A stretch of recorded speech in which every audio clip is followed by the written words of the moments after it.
సమర్థవంతమైన నాయకత్వం క్రీస్తు చేపలను పట్టే జాలలను, పన్ను వసూలు చేసే దారులను, చదువురాని పామరులను, బలహీనులను బలమైన నాయకత్వంగాను, అధికారము గల వారినిగాను సిద్ధపరిచి లోకమంతటికి పంపాడు.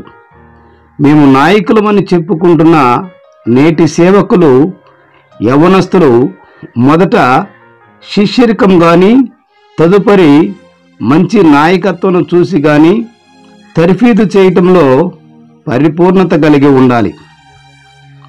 సూటు బూటు వేసుకొని వేదిక మీద గంటసేపు వాక్యం చెప్పేందుకు 30,000 డిమాండ్ చేస్తే కార్పొరేట్ బిజినెస్ మెన్ ఉన్న బోధకులని బహిరంగ సభలకు ఎందుకు పిలుస్తున్నారు మీరు? నశించిపోతున్న ఆత్మల పట్ల భారము కలిగి అవకాశం ఇస్తే దేవుని పనిని చేద్దామని ఆసక్తితో ఎదురు చూస్తున్న యువకులు మీ చుట్టుప్రక్కల ఒక్కరు కూడా లేరా? లేదా ఆ వ్యక్తికి పెద్ద గుర్తింపు లేదని ఆలోచిస్తున్నారా? ఏమిటి మీ సమస్య?